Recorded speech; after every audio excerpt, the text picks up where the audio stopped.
Yeah, don't record now. Go live on YouTube. Yeah, we are on live now. So we are going live. All right. Okay. Good evening, good morning, good afternoon, different parts of the world. It's indeed a great pleasure for me to invite and introduce the mentors and my very good two good friends who will be interviewing them. This is the 5th in the series. So we have Professor Osama Al-Mefti, who does not need any introduction to any neurosurgical audience. If you don't know him, you are not doing neurosurgery. But anyway, he is the director of skull-based surgery, Brigham and Women's Hospital, and professor of neurosurgery at Harvard School of Medicine, Boston. He has been the past president of the World Academy of Neurological Surgeons, a very prestigious and very, very select group of scientists who are neurosurgeons who are part of this group. He was actually the guy behind the brain behind the formation of this academy way back many years. Of course, Sam has many other credits, but if I go through all that, then we'll have 1 hour time, which I'll not waste. And he will be interviewed by my very good friend, Professor Luis Borba from Brazil. He is the professor and chairman, Department of Neurosurgery, Federal University of Paraná, Curitiba, Paraná. He is also currently the chairman of the WFNS Education Committee, the president-elect. He's going to take over as president shortly of FLAG. And he is the Congress president. In this month, we're going to have the World Federation of Skull-Based Surgery Society meeting, of which he is the Congress president starting March 2023. Then the other mentor is again a very, very eminent scholar, neurosurgeon, pediatric neurosurgeon of the highest class, Professor Concesio Di Rocco from Italy, but he is currently working in INI in Germany. He is the director of Pediatric Neurosurgery, International Neurosciences Institute of Hanover. He is the editor of Child's Nervous System and past president of International Society of Pediatric Neurosurgery. He will be interviewed by our very good friend and comrade, I would say, Professor Wan Chiu So of Singapore. He is currently the president of our Continental Society, Asian Osculation Society of Neurological Surgeons, again of a pediatric neurosurgeon. He is the senior consultant, Department of Neurosurgery at National Neurosciences Institute, Singapore. So before giving up the mic to Luis, thank you very much, gentlemen, for sparing your time today. Luis, please take over. Okay, Bassan, thank you very much for the opportunity to be here. Now it's 10 a.m. in Brazil, 8 a.m. in Little Rock. What time is Mumbai now? Mumbai is 6:30, just 6:30, 6:32. Yeah, 6:33. And in Italy is 5 p.m., maybe 5 p.m., 2 p.m. Oh, okay, good. Okay, it's a great pleasure to me be here. Thank you for the invitation. Don't know, it's a unique opportunity to me. I spent 3 years of my life in the lab of Dr. Al-Mefti in Little Rock. I knew Dr. Al-Mefti in the beginning of the 90s, reading the paper when he came to Brazil. I remember that the first time I met him personally was in São Paulo. Who introduced me to him was Professor Leo Ditzel from Curitiba. Professor Leo Ditzel was the former president of Brazilian Society in the Latin American Federation. Her English was so bad than mine. Remember that the conversation Dr. Al-Mefti says, don't worry, I'll take care of this guy. And I was feeling that was the best man in the world. Oh, this guy will take care of me. And after 3 years in Little Rock, I saw that this guy take care of everybody. In these 3 years in Little Rock, almost 1,000 neurosurgeons from the whole world visited this small city. The department was full of visitors, fellows, and very engaged people that come to learn. And the environment that Professor Al-Mufti gave to the department was the way that he was working with the heart and think in the patient. You know, I'm from one area in Brazil. I always tell one history. I will tell you one history of helping to me to understand Professor Al-Mufti. Was me and Hugo Ture, the famous Ture, the glioma guy, okay? We are in the lab and came Dr. Al-Mufti and Professor Yashagi and say, oh, Luis, Hugo, there is a course in St. Louis. There's a course in St. Louis. You should go there. And I asked Dr. Al-Mufti, oh, this guy is doing different things that you are doing here. And he say, go there, one rose in each garden. The open mind make the difference for the big mentor, the big professor. In one phrase that I always use of Professor Al-Mufti, I always give one day of my life to save the life of the patient. This is Osama Al-Mufti. But when I want to ask you something, to have so many times, we are now in the education committee, training. In the world, the training is very disequal. It's not the same way. The way you treating, you train in US is different to train in Brazil. Professor, how we can do to improve the level of neurosurgery, not in developed countries, but in my country, in Africa, in poor country of Asia? How we can do to improve our training, and how you can help me with ideas to do like that? Thank you, sir.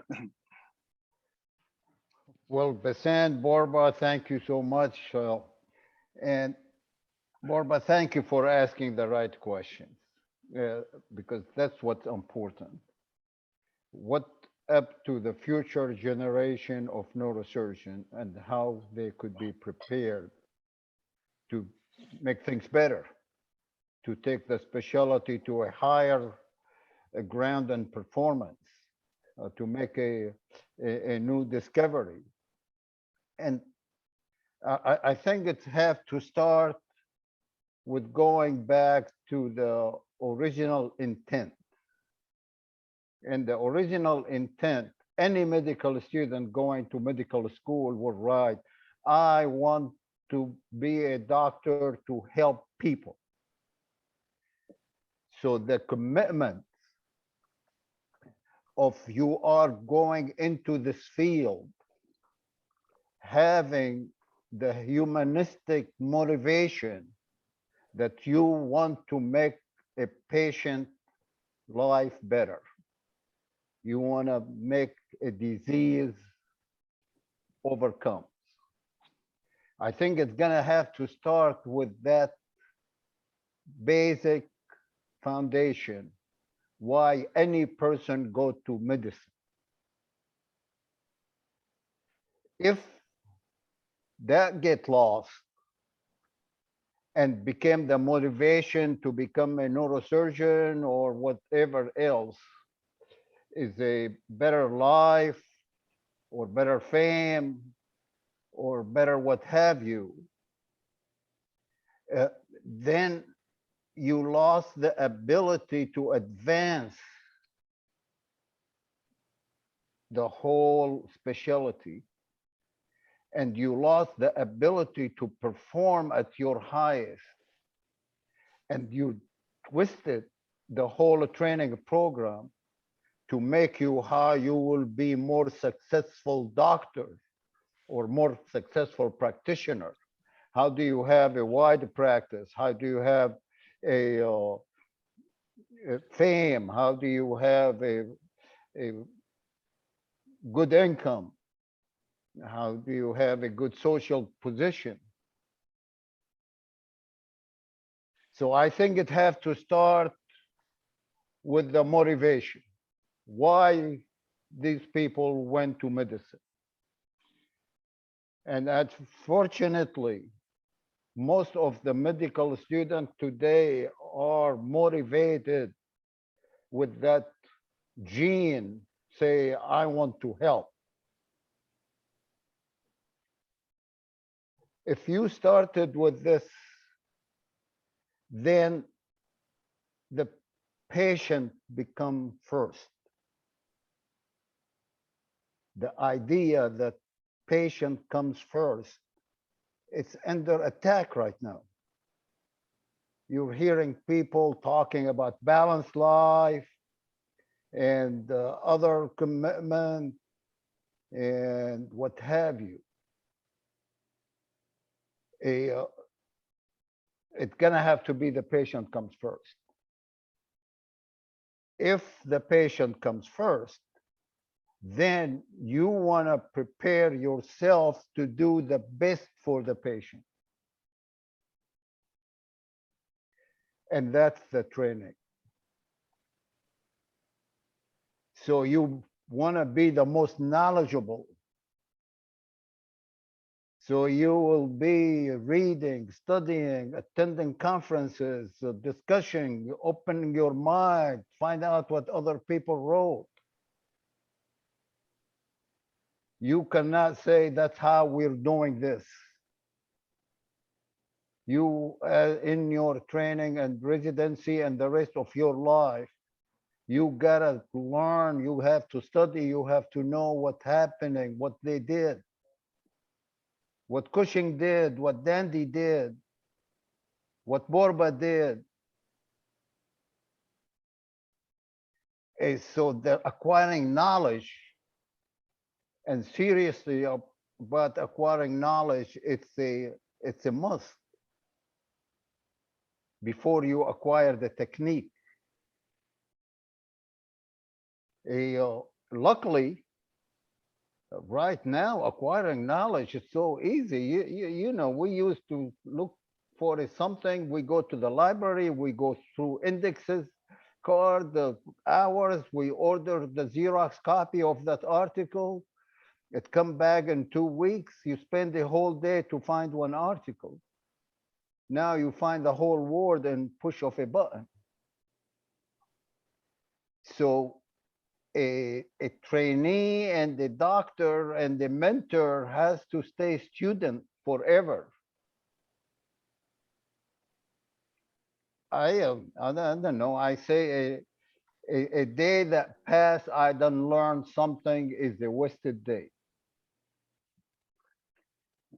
So You know, Dr. knowledge. Murthy. Now, one other, then the next block will be to acquire the skill. And to acquire the skill in neurosurgery, need a lot of hours of practicing, because neurosurgery, it became a lot more refined, that anatomy alone is not enough. Technology alone is not enough. Dexterity alone is not enough. You have to put all of those together. So it's a continuous involvement of the practice of neurosurgery in the lab anatomy, on the computer for navigation, whatever it is on the thing to find the best hypertonic administration. Because doing neurosurgery is not just doing the operation. Doing neurosurgery is to take care of the whole patient. That continuity of care these days is under threat, because everybody want to work shifts. And if you're working shift, you come finish at 7 o'clock at evening. Well, we might be on the top of the basilar artery, or you get your patient in the ICU at 2 o'clock in the morning. That's where they might have a bleeding. So a total care, you cannot divide neurosurgery in technical tasks. It has to be a comprehensive care, A to Z to the patient. That require commitment. So you well meant, you want to help people with neurosurgery. You well prepared, you study and attend courses and practices. But then you work hard, stuck with the patient, the dedication. There is no 8 o'clock and you finish. Once you and that's where it is now. That's probably the most important point of what's happening in the training. That to really do neurosurgery and advance it, you need the total comprehensive care of the patient. They call it continuity of care. The way now the regulation coming in, taking that and fragmented the care. I'm the ICU resident. I know how to put AVD perfect. I have no idea what the patient before or the patient after. That's what's missing in the training program these days. We're gonna have to go back to advanced neurosurgery and do it the way we do it today. Otherwise, it's gonna have to change totally. That you are the person who knows and able to take care of the patient from day one to the last day. That means you have to be in the operating room of the first day of your residency. That means you have to see thousands of patients and not hundreds. Because to get to see 1,000 of patients, the way it's going right now, if you don't get totally dedicated, you need 40 years to be a resident, to be a surgeon. So the dedication. And third, you just said it. Things involve evolving, improving, rising, subliming, or dying and didn't work. So you're gonna be able always to be updated. Not updated of what your mentality of the place you're in and kind of inbreed. You have to see the world, what's happening in neurosurgery. I was lucky to have a around the world ticket for 4 years and a month off in my prior work in Saudi Arabia. I took it around the world and stopped in every place to see what they do, to see what they learn, and to see how should I adapt. I start by Professor Sugita and I start by Professor Samis. I start everyone. I want to know what they're doing and why they're doing it. So you gotta have, like you said, the open mind and learning new stuff every day. The last part of it then, you're knowledgeable, you train, acquire the skill, you dedicated, acquire the experience, you updating and follow up and opening mind forever. The last one is gonna have to be that you still choose the wisdom to know what is real and what is not real. And that's these days is very difficult because it became commercial. We change from doctor and healer to being salesman.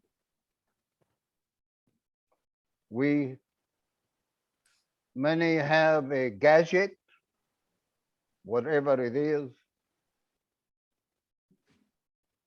a COZ approach, gamma knife, endoscopic, stereotaxis, and they want to sell it for the whole world for that.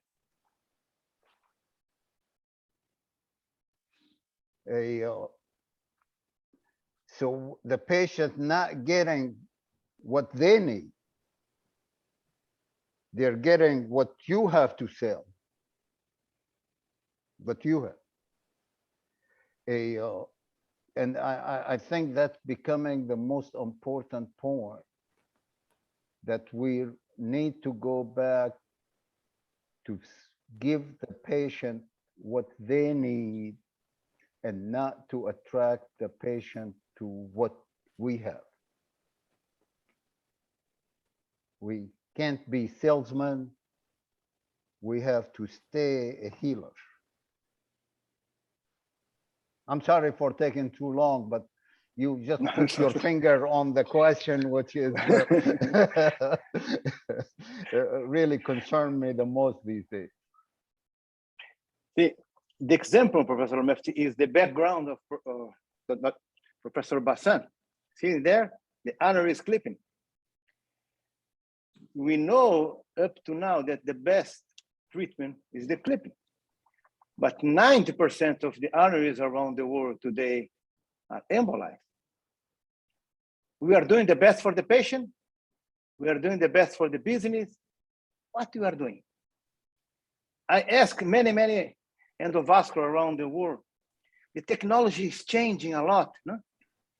There are treatment with a matrix, some kind of techniques with 90–80% of efficacy. But after they change, oh, the 98 was not good. Now there is a new one, and now a new one, and now a new one. As you said, Professor, we are treating the patient, we are treating the patient, the business. But what will be the future? Me as taking resident medical students that follow us, what should I tell them? Neurosurgery is changing, or we are changing the way to treat the patients? I think this is the perfect example of what we need to do, like you said. A endovascular an approach to cerebrovascular disease has a lot to offer. Endovascular approach to endovascular diseases, it's in its infancy, and it should have the opportunity and the chance to advance, develop, refine, and improve. And that's happening. Okay? And that's good. And that's what you should tell your student or your trainee. This is a field, a technique that could be advanced and refined to really serve a giving patient, a patient who needs it or that's the best for them. The other side, the edge of the sword of this, that this advancement is being made. So before to go to that, so to say endovascular is bad and we don't know the endovascular and it's gonna be only clipping and there is nothing but clipping, I don't think that's right. I think the endovascular has a lot to offer and we should be welcoming to it. It has to refine and improve and we should support that. And one day is gonna be where patient is better served, that specific patient, because he had that aneurysm in that location, that wide, that the flow is better with endovascular. Okay, now you go back, and fortunately, the advancement is happening with industry. Every day better coil, every better device, everybody, we go from $100 a coil to $50,000 an umbrella, you know, or a web. Because it's happening in industry advancement, which is good, but there is advancement, but because it's industry advancement, it's for a profit, right? How do you, any device get profit? Is by having volume. You can't just do 3 aneurysm, you gotta do 3,000 aneurysm. And then we're pushing that technique on a people, clipping might be a lot better. And into this, you're leading the people to be trained in a clipping. So you're killing a method, because very soon people do not know how to do it anymore, while there is certain patient, no matter how you advance the endovascular, still will do better with the microsurgical. So I think incumbent on us to study this development, to see what is the best technique to treat a given patient, and have the skill available to do it both ways. So the patient will get what best for him, again, not that what we are best at. If you don't know how to coil aneurysm, have a good friend who's really skillful. And if you don't know how to clip aneurysm, then have a good person who knows how to do it. You do not push your technique on the patient, you give the patient the best technique they need. And I think it's gonna have to be that way. It's gonna settle that way. The only way concerning that pushing one technique, it's being pushed in such, let's say it's just zealot, okay?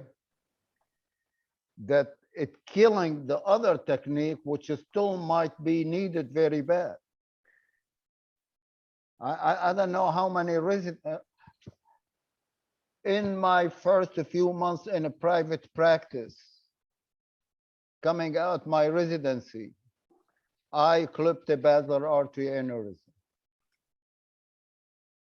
I felt confident and competent right after my residency to clip in a private practice, community hospital, I think it was giant, it was more than 2 centimeter basilar aneurysm.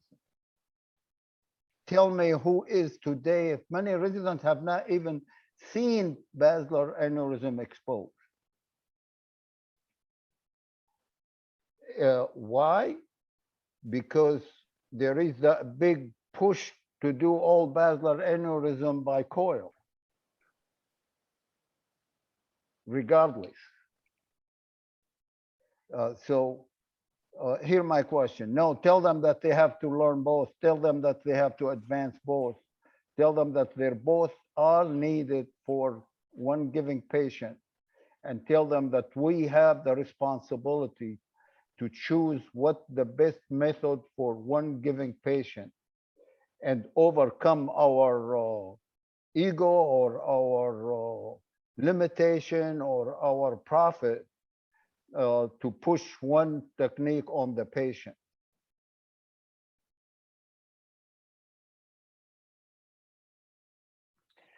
One last question for you, Professor. I think the time is almost over. Today, the science in the publication is changing a lot. I remember that the white journal, the red journal, the PubMed.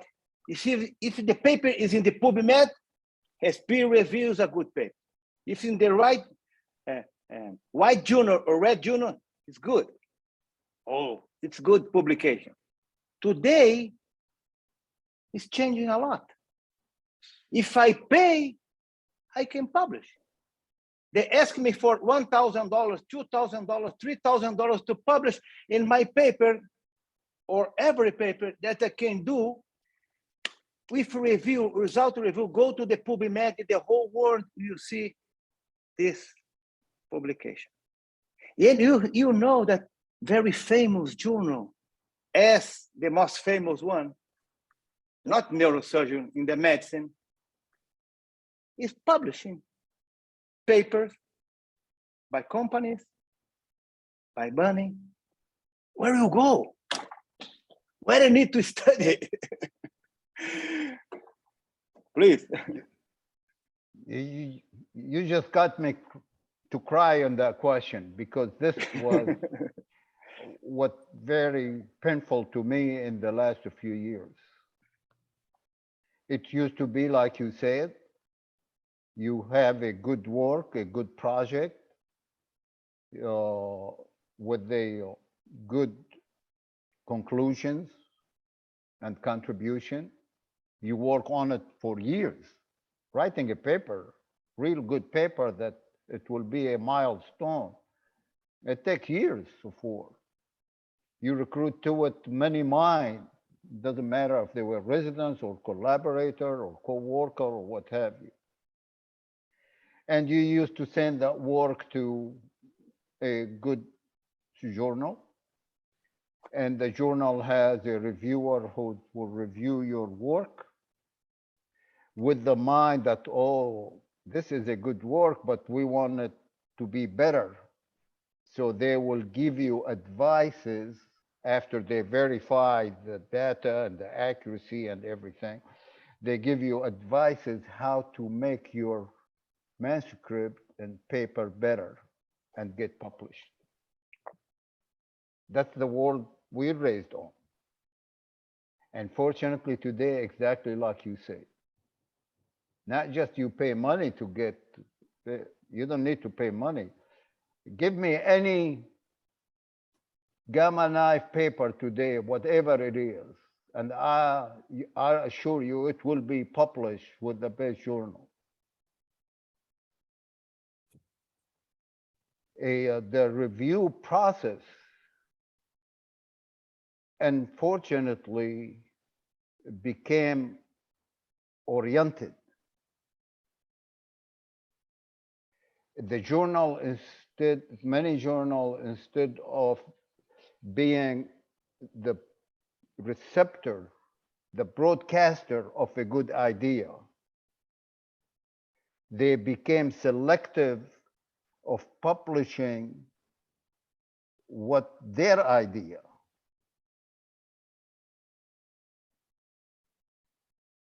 If your idea today that the best things to do for meningioma is to totally and fully obtain Simpson grade 1, and you write an immense experience with the results, it will not be published. Because the idea we want the people to read and understand that you do partial removal for meningiomas and you give them radiation. It's very scary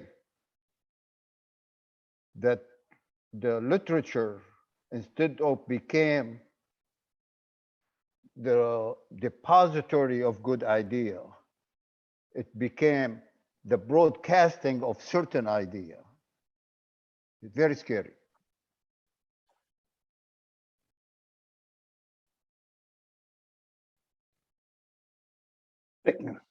Luis. Thank you, Professor. See, Basan, please go ahead. No, there are some comments from and questions from on the chat.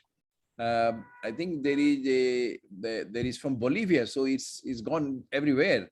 So there is a good morning I'm Nicole Fuentes, a medical student from Bolivia. My question is, as we are in a technology development era, cutting edge technology in comparison of traditional approaches, how do we know which school of thought prefer? Sam? Yeah. Uh, that idea that there is a technology and an old fashioned, anybody stuck with the old fashioned and the stone and his technique did not adopted the most technological advancement, it should be over. Our practice has to adopt the latest and most advanced, whatever it is, technology or material or ideas or what have you. Just to give you an example, for 50 years, they did for peptic ulcer, vagotomy and selective vagotomy and pyloropathy and what have you, okay? And today, nobody does that operation because we found out that it is a bacteria and you just give antibiotics and there is no peptic ulcer. You gotta have to be, and our specialty to survive, it has to adapt right away the advancement of whatever it is in pharmacology, in medicine, in technology, in computer, in material, in advices. Otherwise, when Yazarjil keep pushing the microsurgery, so many places said, oh, you don't need it, you don't need the microscope, you don't need the microscope, you don't need the microscope. Oh, no, you do need the microscope. You got to adapt it right away. So I don't see a conflict. You cannot stay in the old way and ignore all the advancement. It's to the contrary. You enrich the old ways by adapting and welcoming, embracing all the technological advancement. Okay. I'm very lucky. We at Brigham has an operating room called the Amigo Suite.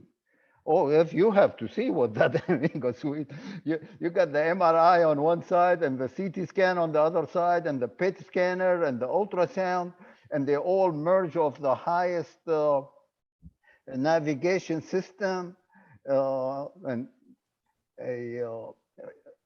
any piece of advancement in whatever field that can be incorporated in our work, we should adapt it right away. Sam, there is another question. Let me go through that. My name is Ansa Isa Abu Yesha. I don't know from where because he has not written where. I'm a specialist in neuro and spinal surgery. I'm very interested in skull-based surgery. I have taken a part in several national and international training courses in this regard. I don't know what is his question. With great interest in a hospitation in your clinic, which has a very good reputation as a location for medical training opportunities in the entire spectrum of modern neurosurgery. I think he's just making a comment. Yeah. Yeah. One person has raised his hand. Can we allow him to talk? No, Abhijit. No, raise hand. No. Okay, there is another one. Many people have just said thank you for sharing. There is a gentleman, I think from Pakistan. Sir, many thanks for the wonderful talk. It means a lot. It was a matter of great honor to have you last month in our module. Thanks for sharing your wonderful words with us. This is for Sam. This is from Noor ul Huda Maria. I think, I don't know whether he's probably from Pakistan. Were you part of a Pakistan education program, Sam, recently? The great Dr. Borba, since he took that education committee, making a lot of a program and events, and that was one of them for medical students around the world. Okay, there is another from... And Maria is helping a lot. Okay, there is from Yemen. Here in Yemen, we have an exceptional condition that no country in the globe has. However, we still have a great motivation to overcome all challenges and problems. What is your recommendation, advice to, oh, is it moved away somewhere? Recommend advice to overwhelm and being neurosurgeon as our peers in other places in the world. I think you already spoken about it, but you can add one more sentence if you want, Sam. Yeah, I could add one thing. So that's the beauty of microsurgery. You could tackle any formidable brain or neurosurgical lesion with a microsurgical treatment, and that require only a microscope, which you don't need the fancy $500,000 microscope. You could get microscope in $5,000 or less, and you need a bipolar and scissors and suction, but it need you committed and trained. That's the beauty of microneurosurgery that could provide anywhere on earth. I tell them I could go down in the street and put a tent and do petroclival meningioma if you give me my nurse who helped me. So in this world where resources is very limited, Okay. most formidable neurosurgical problem can be taken by microsurgery, but it needs the training. Okay, Sam, there is another one from Pakistan. Greetings from Pakistan. This is Adnan Kashim. Thanks a lot for best talk. There are training and opportunities, inequalities around the world in neurosurgical care as well. Those are lucky who have good mentors to guide and excel the skills one has. I think this is a comment. But there is another gentleman, Raghavendra Rao, who has been repeatedly asking this, so I should read it. My question is references very much necessary for fellowship applications? Why eligible interested neurosurgeon be offered fellowships only with 3 references? You want to, Sam, address that? I I think it's important to have reference. How do we know otherwise? You know, selection of a trainee in a limited position, it's a long progress. It's a lot of the institution requirement is in it and what have you. It's no longer personal decision. I like you, you'll be my fellow. It's a process of selection from many competitive for a limited position. Sam, we are running. But I tell you, all of those 1,000 came in Little Rock one day. I'm so grateful that they passed by us. You learn a lot more from your trainee or associate than you could give them. Can I ask you, Sam? I know you don't want to talk about yourself, but can I just ask you, did you have any mentors at all? You have been mentored to many, including me, but what about your mentors? Do you have mentors? Oh, I have many mentors. Every patient I treated, because the trust they put on you, it's really what push you to do your very best. So the trusting patient, whomever they are the greatest mentor. They force you to perform your best. I had the teacher I learned from during my residency was Dr. Fox and Dr. Nugent, or the late Dr. Nugent, outstanding physician. And that was the dawn, you might come in one bright day. And my bright day was, I took my residency with the dawn of microsurgery. So the first operation I did as a first-year resident was a disc, all of it under the microscope. Dr. Fox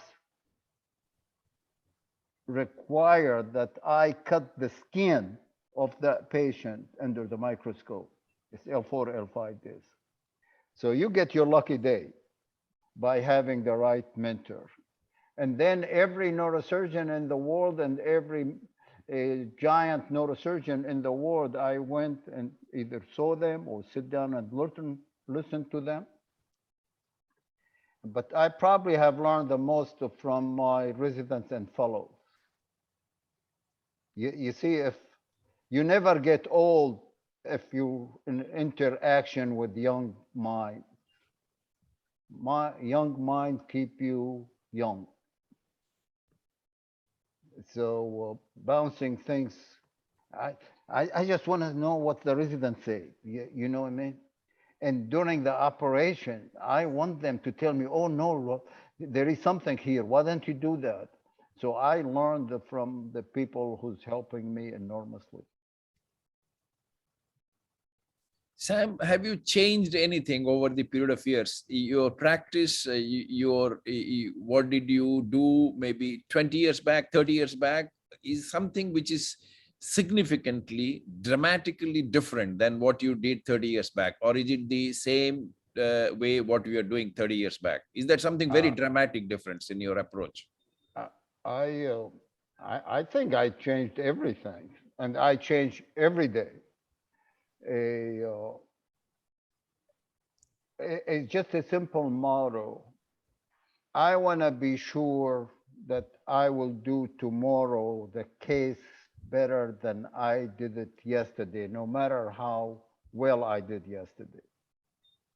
So I'm always on the lookout of a small technical things that could refine, if you want to think. Finesse is the English word for it, to do things better. Just a simple example. I train in an area with microsurgery. If you do suboccipital craniotomy, that's so well taught and popular. And if you try to drill laterally, okay, like they do. But my golly, at that time, if you saw one mastoid air cell, my boss got very upset because they're concerned about CSF leak and what have you. You know, I drill the whole mastoid every day now. And just an example, you've got to be always adapting and thinking of how to do things better or how to avoid certain problems. Right. I think we will move on. Thank you very much, Sam, for kind of your advice. There are many neurosurgeons who have thanked on the chat for your lot of advice and the way one should conduct himself or herself in neurosurgery and to be a good neurosurgeon and what is required to be a neurosurgeon today. Thank you very much. We will thank you, Louis. Thank you for doing this. Thank you. You have a case, so if you want to move on, you please go ahead and do your. What are you doing anyway? What are you operating? A petroclival meningium or a chordoma or a glomus? Don't know what I'll tell Professor Matthew, you're like a patient, now he's 61 years old. 9 years ago was operated middle fossa meningioma and remain a small piece, and they irradiate. 9 years later, came back crazy, the tumor. See, I did the surgery 1 year ago. I cleaned the MRI. The MRI, I have the post-op MRI clean. I did in the post-op to be sure. 6 months later, a small piece. 1 year later, big piece. Game over. Now I have to clean again to see if we can see. It's hair. It's extremely hair. It's happened. No. I always say it's very hard like Brazil to be the champion of the World Cup. It would be very hard the Brazil to be champion of the World Cup, but may happen. He transformed, as Dr. Omef said. All right. Thank you. Thank you. Thank you very much. Bye-bye. Thank you. Luis. We move Thank on you. now. Yeah. Let me invite my very good friend, One Two, to take over and interview Professor Di Rocco, please. Okay, thank you so much, Basan, for this opportunity to interview my mentor, Professor Di Rocco. I just want to give a very brief CV of Professor Di Rocco so that we can then go on. So he graduated in medicine surgery from the Catholic University Medical School in Rome and then became a specialist in neurosurgery. In 1973, he actually was sent to Chicago, the Children's Memorial Hospital under Anthony Raimoni, a very famous father of pediatric neurosurgery, then returned to Rome. In the year 2000, he became a full professor of pediatric neurosurgery, something the first of its kind, the whole of Italy. And then he became director of pediatrics and pediatric surgery, then director of Department of Neurosciences, and then finally director of the Institute of Neurosurgery in the Catholic University in 2009. Unfortunately, he had to mandatorily retire from the university. I think he really loved his time there and move on to Hanover, Germany to become director of pediatric neurosurgery at the INI.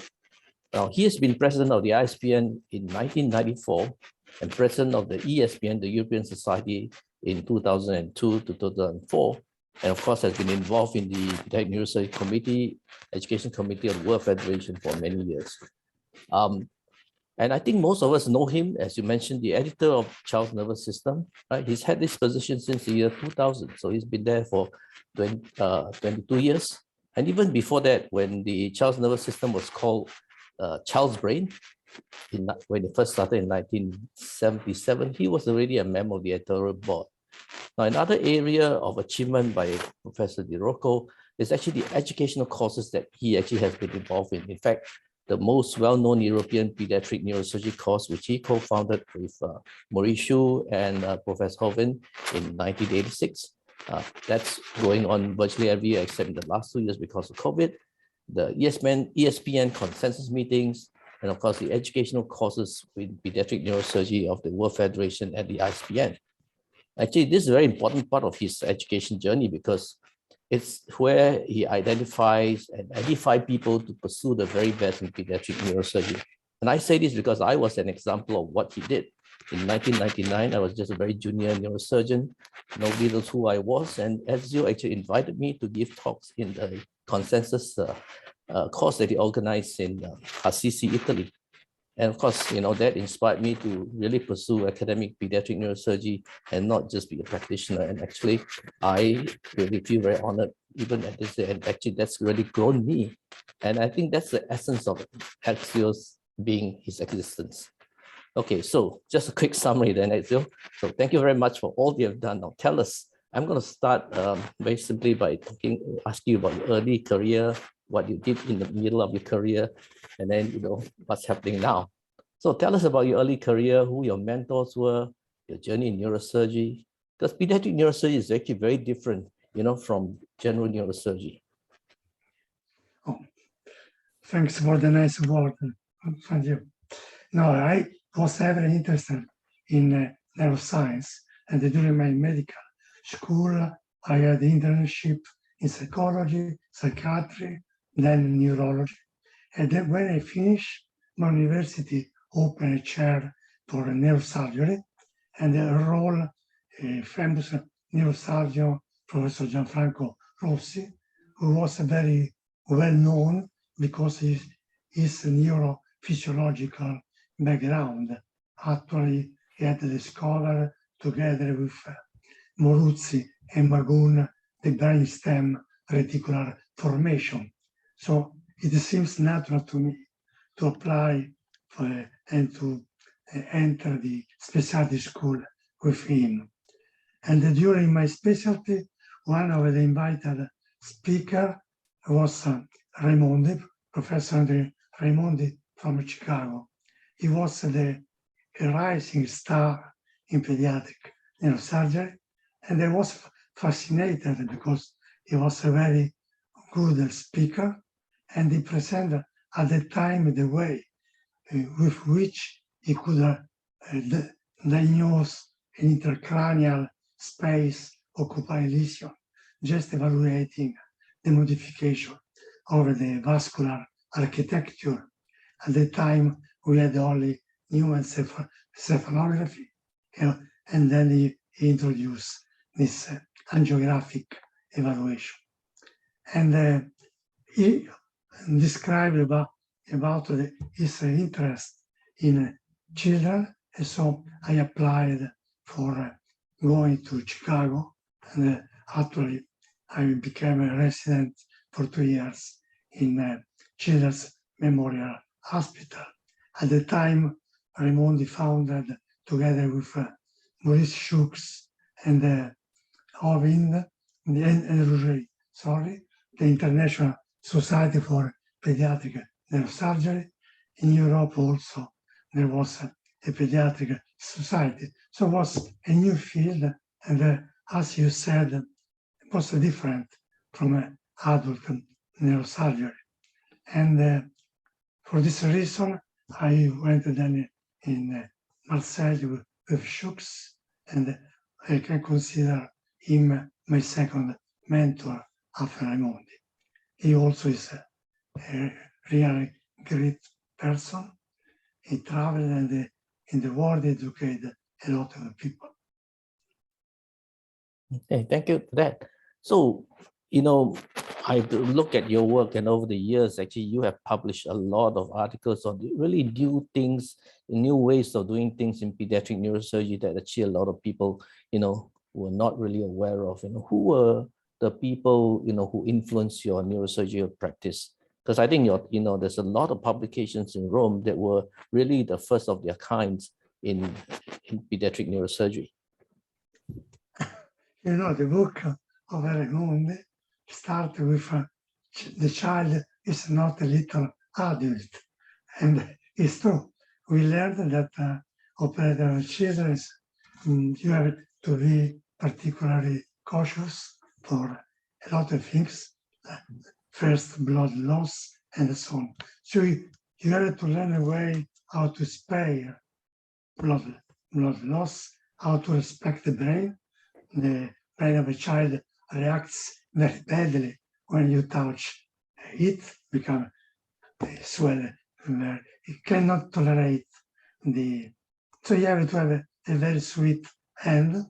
And then you have also thinking that the child has the longest life expectancy. So you have to respect this potential. You have to work with the family. So you have more people to which you are responsible. So to become a pediatric neurosurgeon, you have to change your mind. You need to have the bagage, the education as an adult surgeon, and then modify your act in I would say, in a more sweet way. Right. Okay. Now you were, director of neurosurgery in Rome for many years, and I spoke to quite a few of the people who you trained, and they tell me that one of the best achievements you had, you usually recognize like people who have been your staff, was the fact that actually you treated your staff as members of your family, not only teaching them neurosurgery, but teaching them about life, 360 degrees, in the spirit of having everyone in the staff as a member of family. Were there any drawbacks, do you think, maybe being too family friendly may lead to wider expectations, some people doing not what they do, or do you think actually this is actually one of the best ways to lead the people that work under you? I never liked an authoritarian way to teach, to dictate how to do. Personally, I did not like to have a boss that was telling me this. So I tried to avoid the mistake to become a boss. And obviously, you should be lucky to have people that respect you just because you are an example, because you dedicate in some way to what you do. And I was like to have people that respect this, and then they act in the same way. I had people that become president of European Society, like Caldarelli, now Tamburini, Massimi, all of them did the same. So I think that was teaching by an example. And when you live in an atmosphere which is friendly, it's a lot better than to comment. I think it's better to share. And Yeah, wholeheartedly agree. I Yes. was lucky to have good students. Well, I think it may be the other way around. They were lucky to have you, and they stay good, you know. Yeah. So, you know. But I want to tell that the first years of your start are very important. When I was in Chicago, in a book of second-hand books, I found a book by Percival Bailey, Up from Little Egypt. And this was illuminating because he was the kind of a surgeon I want to be. He came from a very poor environment. Then he had a lot of training, and then he started to teach to a lot of people. He was expert in not only neurosurgery, but in psychiatry, in neurology. And then he created this kind of atmosphere. And after he wrote the first book on intracranial pediatric tumors with a Buchanan and the Busey, and he had the Busey as pupils that again create very good pupils. So I think that really you don't need to be obsessed by having power. Okay, that's a very good, advice to everyone who's, going to be a next leader of the neurosurgeons, young neurosurgeons, become trainees. Okay, so I hear that also you're a very avid reader. Actually, you actually have not just books by Professor Bailey, but a lot of books outside of neurosurgery. Tell us which books have a profound influence on you and your source of your deeper messages to your students as well. Nice question. Now, I had a classical education, so obviously my first literary myth was the Homer and the Odyssey in particular. And it's a book of traveling. It's a book of knowing different people, a book to understand new people. So this always was very influential to me. And also my life, I felt like to make this kind of travel when meeting different people around the world, knowing what they were thinking, how they were acting. Unfortunately, the last book that I wrote is 2034 that speaks about the world war upcoming. And nowadays we have this kind of a bad experience. 1 month ago was a book, now it's a reality. And I'm really very concerned. Also because I work in Ukraine, I had a course there, and I saw already the difficulties that they had to face, because when Russia left the country, they stole all the technical equipment they had, microscope, everything. So they experience already what is happening today. Oh, thank you. So you actually have traveled a lot. Oh, I think maybe because the Odyssey also inspired you, but I think in you have traveled a lot because you were a teacher. I think you really visited a lot to teach and all that. Any greatest moments in your life? What did you discover with travels? Anything that you didn't really enjoy? As a traveler, I enjoyed always my first in Chicago. I remember, but also the last was in Kyrgyzstan, and I tried together with the Sami Foundation to build a pediatric service in Bishkek. And I think it's every time a part of a reality where you have to start to build some things in a relatively poor country. On the side, you have enthusiasm by the people. On the other side, you have to face unbelievable difficulties. But unfortunately, with the pandemics, we could not pursue this education the last 2 years. Another good moment was when I received the Medal of Honor at the World meeting in China, organized by Ling Feng. I was always very proud to see my face projected on the walls. So for the moment, I was very, very proud. But it was a good moment. Also, clinically, my proudest moment was when I separated the twin sister craniopagus, at the moment in which the two bodies were separated. This was an important moment in my life. Right. Thank you for that. You know, I wasn't thinking of this, but then, you know, Professor Osama actually brought up this fact about, you know, publications and the problems that we have. And you being the editor of the child's nervous system for the last 22 years, you know, maybe, you know, you see things from an editor's change. you see things from an editor's perspective, you know, just to add to, you know, at least reassure the younger people that it's not so bad. I think that I'm very happy to have this, to have contributed to the development of this journal. And I think it's a good journal. It's because it's important that pediatric neurosurgeons speak with their own voice, and obviously they can publish in adult journals. But I think we should have our own voice, as I said.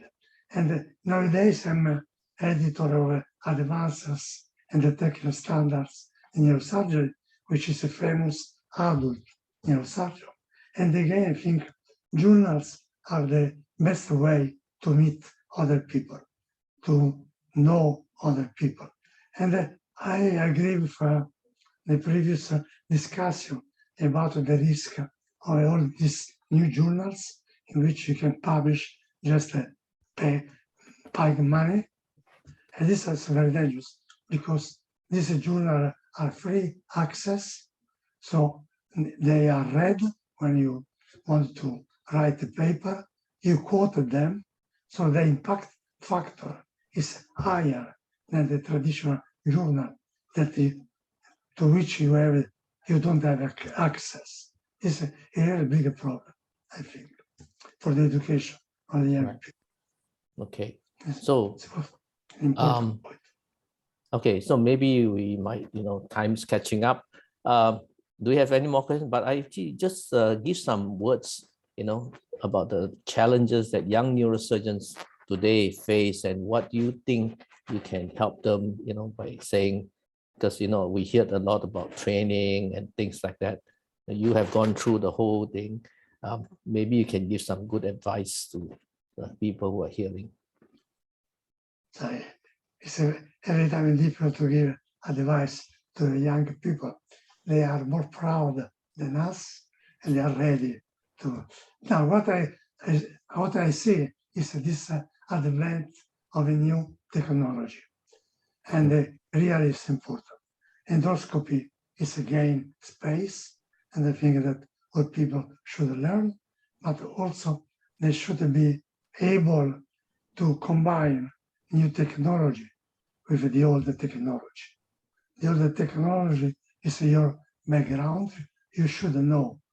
Otherwise, you can't use the new technology in a correct way. You should be able to open the skull if you have an hemorrhagic complication while doing some endoscopic procedure. You should be able, should know what was useful in the past to make a good choice of your instrumentation. And but I share the opinion of Al-Mefti, say when you have a microscope, a bipolar, and a suction, you can do almost everywhere, everything, like we did at the beginning of our career. So open to the new technology, but with a solid traditional background. Okay, one Thanks for more. this question. Yeah, one more question. I heard, you may not have become a neurosurgeon. There was some other specialty that you were quite interested in when you were young. I was sure to become an architect. I like to paint, but then I solved the problem by marrying an architect. Okay. At the end, I've been working in the field with her. She's a teacher at university, working with UNESCO, and working with her, with my old love, both in the science and in the life. So, yeah, thank you so much, Professor Rocco. I pass you back to, it was a pleasure actually, having this conversation with you. And I pass you back to Basan. Maybe there's some other questions. But I think people don't know Professor Di Rocco has been instrumental in developing the shunt availability in many developing countries. I mean, he has been instrumental for the hydrocephalus project of the WFNS.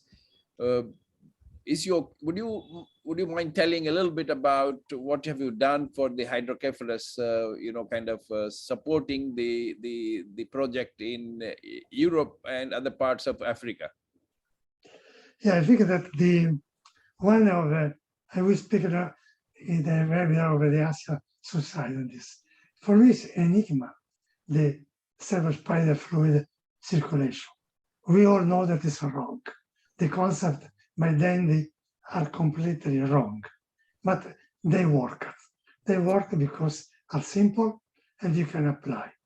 So this going around the world, I tried to make simple the way to treat hydrocephalus and to make people to understand how to avoid complications, that you can avoid a lot of complications in this field, just be focusing on hydrocephalus like it is a tumor, like it is an aneurysm. So pay attention to what you do, how to avoid to change the environment, how to avoid infection, and to explain how you can save literally the life of a child with hydrocephalus during a good operation.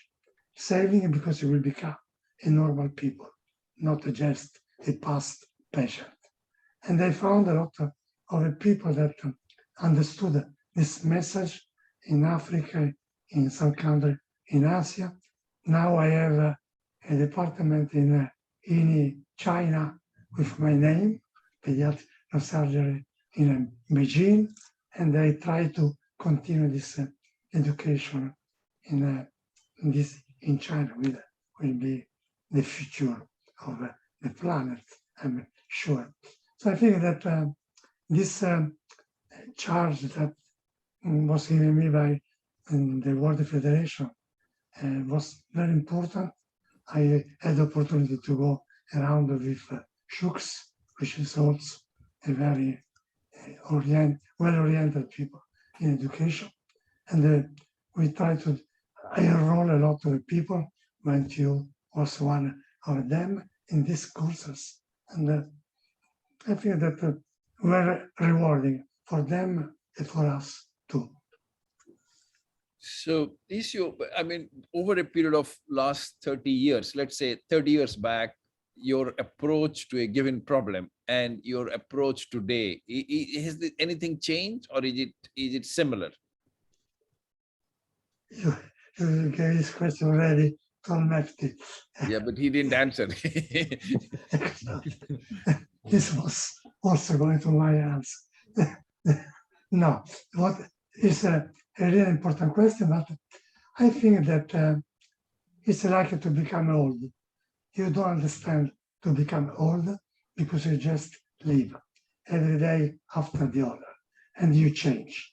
And then one day you are old. In your surgery, you just live every day, and one day you just discover to be an expert surgeon without having noticed before your shoulder change day by day. I think that the involvement with the patients become deeper getting older, and this makes you a better surgeon. Technically, obviously, you learn that sometimes you master the new equipment less well than your co-workers. So you become smarter when you let them to do what you are not so good to do like them. I think this is the most important change in attitude. Not in technical way, but to understand that other people that are near to you can do better than you. Okay, there is a gentleman, Fuentes Rocabado Nicole from Bolivia. So he writes, thank you, Professor Rocco. Your words are very touching and motivational, as well as Professor Juan said, your students had the luck to have you as a mentor. Our best wishes, best regards from Bolivia. Deep thanks for everything. So this is from Bolivia. And there is a gentleman from Brazil, Montemor, from Brazil. Congratulations, wonderful explanations. And before I end, I think people should know that Professor Dirocco is a proud father of his son, who is also a young neurosurgeon. I don't think he's young anymore. He's a very experienced professor now. Where is he working? He's a chairman of pediatric neurosurgery at Lyon, France. Okay, so he's in France. Yeah. Okay. Good friend. He's a good. And I don't want to have him in Italy because seems that you were helping your son. So he went in Paris, he got there, then now he's chairman in Lyon. I think it's a good center. Okay. Where was Lapra? You remember Professor Claude Lapra? Yeah.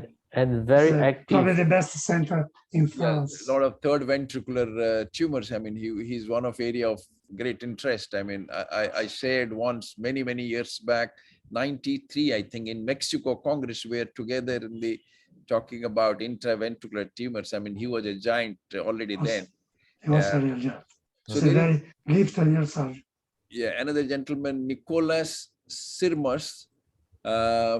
Thanks, Professor Dirocco from Greece. Nicolas Sirmas, Greece, sends your greetings. Abhijit, we have some time. If you're there, there are two participants raised hand. I think you can let them in. Sir. We have time. Yeah. Can you? How do you do Thanks, that? Dr. Sirmas. Should I allow them to talk, ask? Yeah. Just ask them to talk whatever they want to. There are two raised hands. I can't see them. I don't know whether Abhijit, my colleague, young consultant. Anas, Dr. Anas, can you ask a question?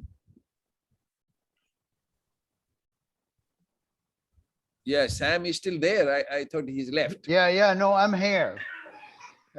Professor Rocco, it's so great pleasure to always listen to you and see the wisdom and the grace you talk.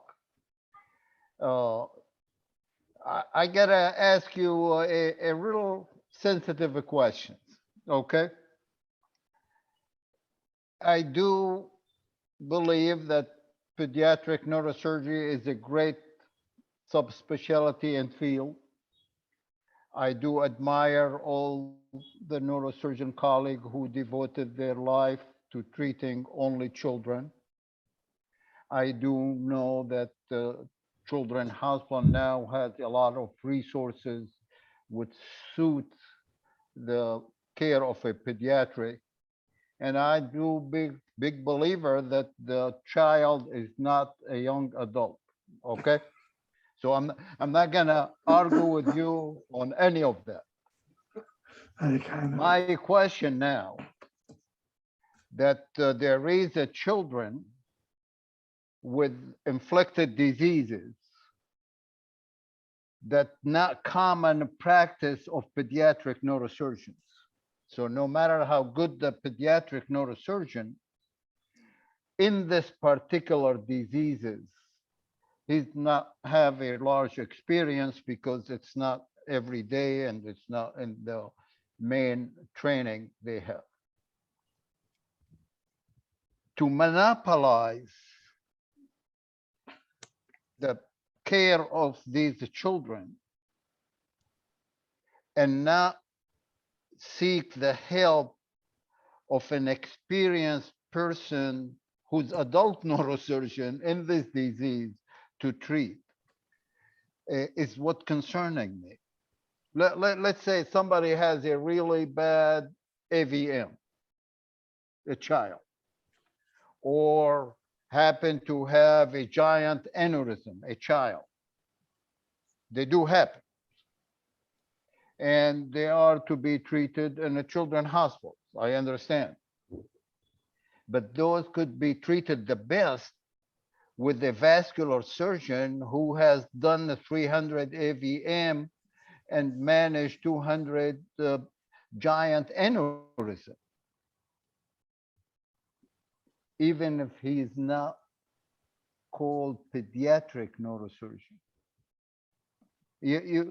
Am I making myself clear? Oh, I'm very concerned that there is a monopolization on the patient care under the word of subspecialty that deprive certain patients from more experienced care. So I completely agree. We don't have any problem to give patients with a cerebrovascular disease to the adult neurosurgeon. And not for the IVM that we do a lot because mostly are congenital. So we find in a young age, obviously aneurysm we are not able to treat. And I have no problem in asking to send the patient to an adult ends, and often the children's hospital is work in conjunction with an adult hospital. I would say this, on the other hand, I would just change the question. Several adult neurosurgeons do congenital malformation from the spina bifida, from dysplasia, and so on. Don't you feel that the same applies to the adult neurosurgeon? So yes, Chiari malformation, okay? Chiari malformation is a disease happen both adult and things, and we all know how to treat them. But there is a Chiari malformation with syringomyelia that fail our attempt 1 time or 2 times for decompression. I seek the expertise of the pediatric neurosurgeons because they have more experience and study more the reason for the failure. And I follow their advice or have them taking care of this patient. I'm saying to cut the things off younger than 18 and above the 18, it might be, like you said, depriving patients from both sides of that line to expertise and better care. So left you selected a tricking disease, Chiari-1. I think that Chiari-1 does not exist as a disease. Chiari-1 depends on several pathogenetic mechanisms. We have Chiari-1 in a lot of children with craniosynostosis, in which Chiari-1 suggests the downwards moving of the cerebellar tonsils because of the restricted skull. Then you can have a Chiari just because skull base malformation with a sliding down. You can have Chiari because of overgrowth of the cerebellum, like in some malformative disease of the cerebellum. You can have a carie because of a ventricular dilation in hydrocephalus. So I think that in carie, you have to understand the pathogenetic mechanism. Just to proceed to cranial decompression does not work. I agree with you. But I don't think that is a disease of an adult. It's a disease of both children and adults. What we should do to understand the pathogenetic mechanism at the basis of the single subject. And also, I agree with you that the cut to 18 years of age is artificial, but it reflects the organization of the hospital care. It's not determined by us. It's the pediatric hospital, but the transitional period is very important. For this reason, we needed to interact with the adult continuously, and when the child becomes 18 years old, we have to move them to the care of the adult neurosurgeon. And we need adult neurosurgeons that are eager to receive these patients, because they will take care of them better than we do. Sam always comes out with very, very interesting and sometimes controversial questions, and that is why it is so interesting to hear Sam, and it is so enlightening. I mean, you start thinking, which you never think. You know, these are some questions which he comes out. Any other, Sam? We have time. If you want to interview Di-Rocco, please go ahead. No, I think so. That what was nice for the Federation was the space given to pediatrics, I think. And I was nominated chairman of the education committee, in spite of being a pediatric neurosurgeon. And I think that pediatric neurosurgeon respect very much people like you and in general, adult neurosurgeon. And I would like that the same is towards pediatric neurosurgeons. They don't do just shunts or craniosynostosis. They do heavy operation, like a hysterectomy. They do big tumors. They do a lot of craniopharyngiomas. They do posterior fossa. We do more than adult neurosurgeon, posterior fossa tumor. But every time there is a mixed congress, would be the adult neurosurgeon to introduce posterior fossa tumor, despite we have a larger experience. So, but I don't know. I just want to ask you at this moment, craniopharyngioma, has your approach changed over the last 30 years? I have become less aggressive. When I was young, I was very proud of my complete removal. And I didn't care very much about the child, how he could grow. At the time, there was Hoffman that was going around, pull. And this was probably a mistake. Now I try to be less aggressive, try to deal with the tumor, maybe with more operations, and try to accompany the child in the growth. And because then when he's an adult, he can maybe face the complete removal. But if you do a complete removal, damaging the hypothalamus in a 5-year-old child, he will destroy the life. He will be without tumor, but without a normal life. So do you do more endoscopic, endonasal approaches today or transcranial? We do, although I'm an old educator. I still feel better to open and to go directly on the tumor. But I have to admit that they have a good result with endoscopy.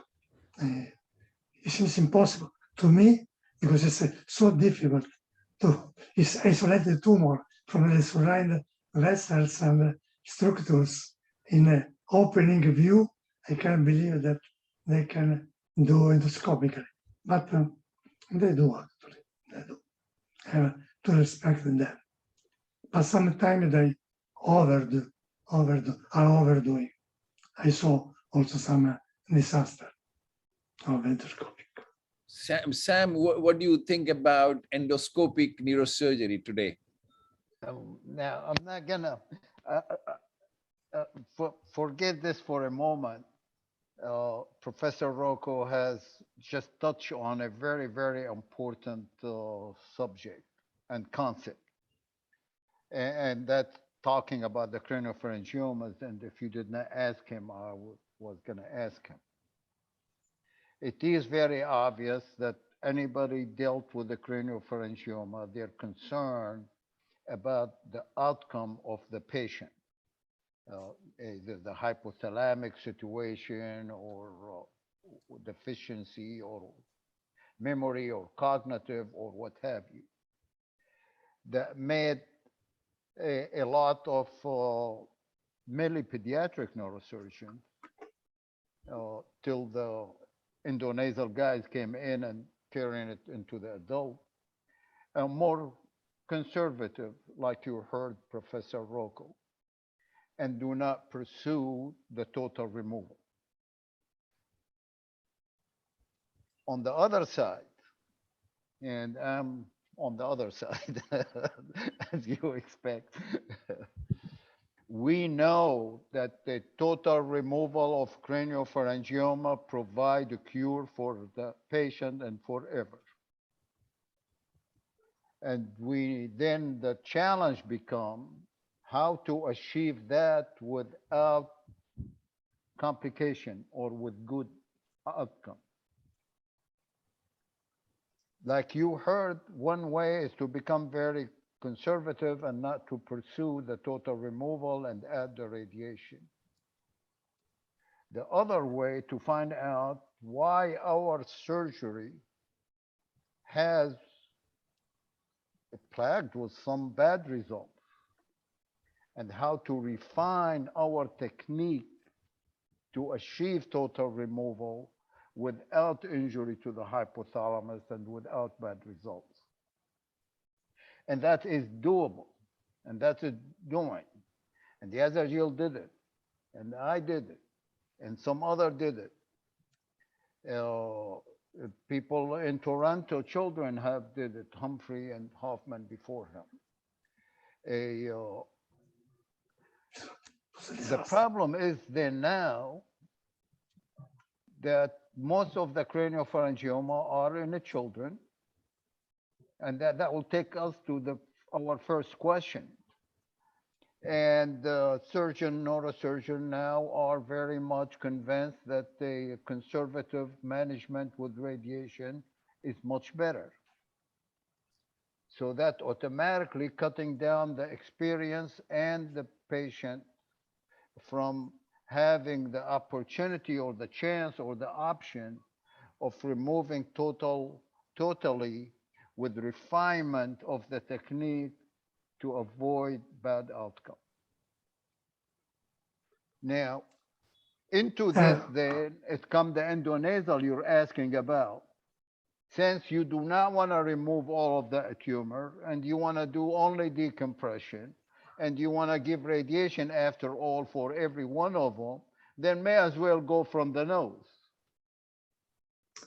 So with that philosophy, you always converted craniopharyngiomas to the nose, deprived from the chance of a total curative removal. If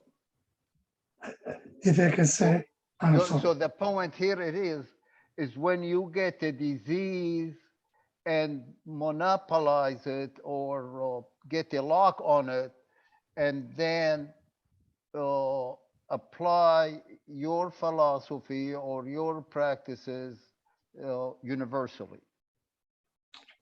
This is a discussion. I have continuously. I'm sorry. No. It's a discussion I have continuous with Sami.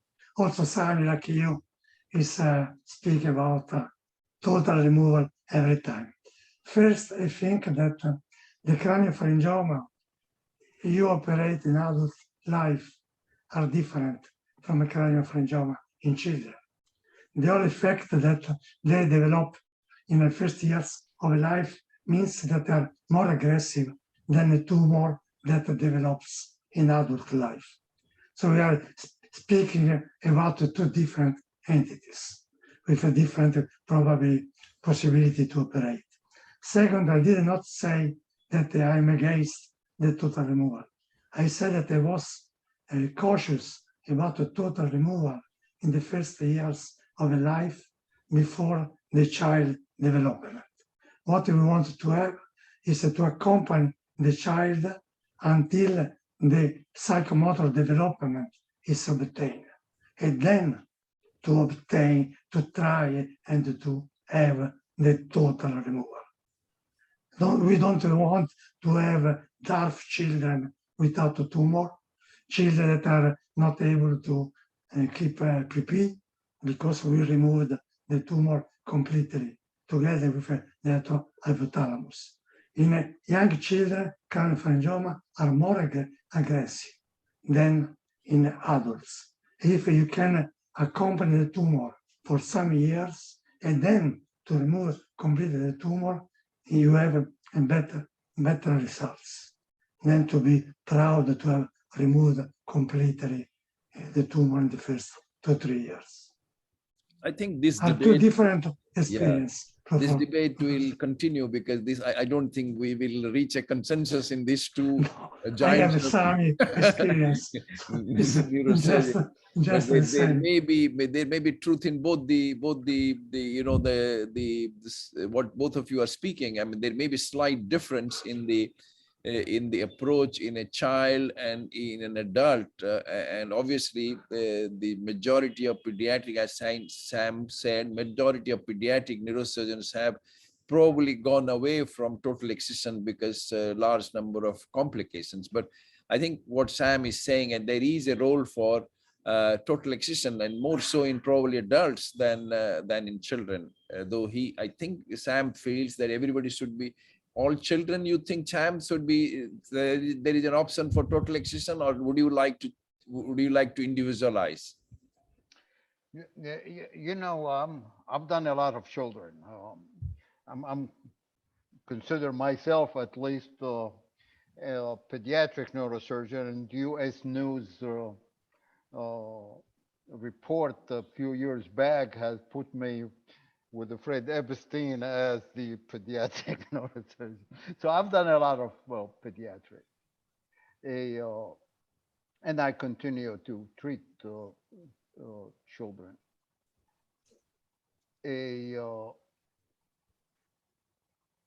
I understand very fully the differences, not to it. But if you look at my first article on giant craniopharyngiomas way back in neurosurgery in 1980 something, where reported an attempt of total removal of a giant craniopharyngiomas. They all were children. So I do, yes, think that children, not belittling the difficulty and the complication and the need of wisdom and know how to back off, but I do believe that deserve the sincere attempt for total removal. There was an article in Journal of Neurosurgery. It says craniopharyngioma, less is more, advocating the approach that you have to do less surgery to have a better outcome. And Dr. Jane gave me the opportunity to write editorial and all of this finding in the literature in that editorial under the title "Less is Less." So yes, I do think that in pediatric you need to give them your best for a total removal, but you cannot on every one of them. But this automatic view that you just go there for minor decompression or best decompression, and you're automatically committing to partial removal and postoperative radiation in children. Now we're talking in children. Uh, I defer. I don't think that's the current state of knowledge. I mean, I think if you look at the French group, they divide it into three. I mean, every craniopharyngeal is different. Some are just purely suprasellar, some involves the thalamus. Those that you can decompress safely, you do. That's definitely what they call the type or grade 0. You should be able to decompress it and remove it totally. But if it goes all the way back into the third ventricle, you probably want to leave that behind. So I think everyone is different, and you have to have your judgment. And obviously, for Professor Di Rocco and yourself, experience is the most important teacher here. And I think. I'm happy that. I'm sorry. Yeah, No, Isio, go ahead. Go ahead, Isio. I am happy because both these great men, like Sami, both they said that I started with pediatric neurosurgery. So just to cut us, say we know better than you because we did. I respect you much and I respect Sami and much, but pediatric neurosurgery is a little different than a removed tumor. And I, as I told you at the beginning, I tried to remove the tumor totally, and I could. My first 70 craniopharyngioma were operated with this kind of approach. Then I compare the second 70 with a less aggressive approach in some cases. At least, obviously, if you can remove the tumor completely, you do. But if you find some kind of different tumors, you can maybe wait and let the child to grow up. And I thought that the second half of the patients did better as everyday life. A second criticism that I'm not sure, but I would like to propose to you and to Sami and to Yasarji. A lot of the patients that came to your service came from abroad. And then they went back to their country. And you did not know the follow-up of these patients. When I heard, when I was young, Yasarji say, I operate this child for horrible craniopharyngioma. See, I removed everything. It was okay. And I knew that this child was the one that was in Rome, in the bed, without very bad behavior development. We were aggressive and not mental. But for him was a very good result. For us was an horrible result because he had enough follow-up. This is the limit of the great neurosurgeon receiving patients from abroad. In several cases, they lose the follow-up. Sam, can I have one more minute on this? Yeah, Sam, please go ahead. I think this is becoming very This interesting. is a subject I guess we've been talking about for 100 years now, from Madsen time till this moment. But here's the point which overlooked by just about everybody, okay? And the one who really put his finger on it and found the solution is the great late Professor Hakuba. The problem with those craniopharyngioma bad outcome, it's the vascularity of the hypothalamus. It's how to maintain the vascular supply that is mainly coming from the perforator of the P1 and the basilar tube to those tumors. Those could be preserved if you see them.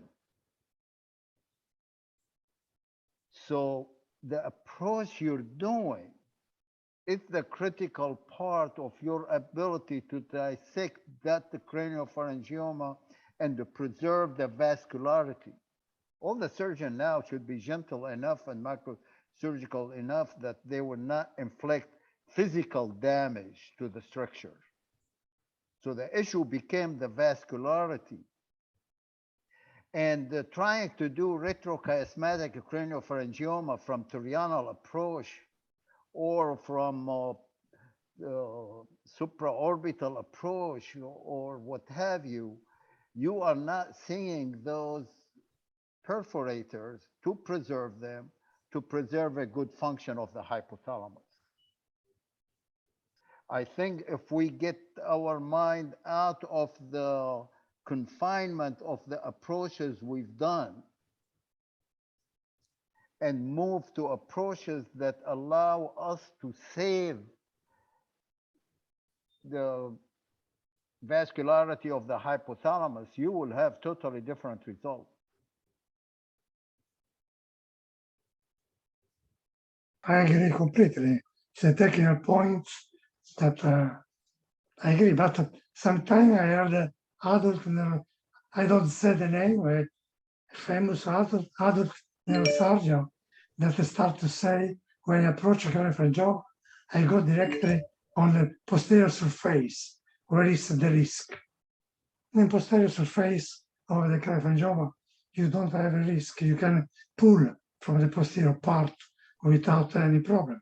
So he really did not know anything about craniopharyngioma, but I agree with you that the basal vascularization from the hypothalamus and also from the chiasma is the most paramount importance to preserve. I agree completely, but I agree with Fantiu that each craniopharyngioma is different from the others. It's not only one tumor. I think we should end this discussion when you are agreeing rather than again disagreeing. So thank you very much. It's become very, very interesting.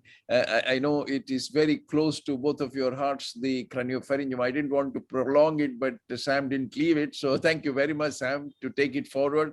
It's been very, very interesting, and the people have enjoyed it.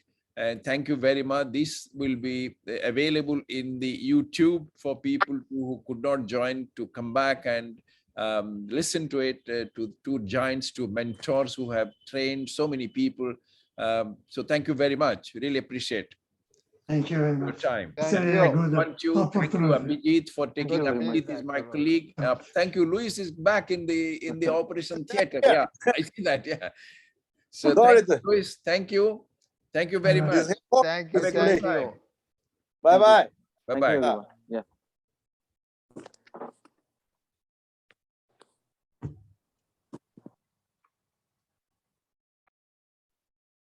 It's you and me. Bye, Professor. Bye Take bye. care. Stay safe.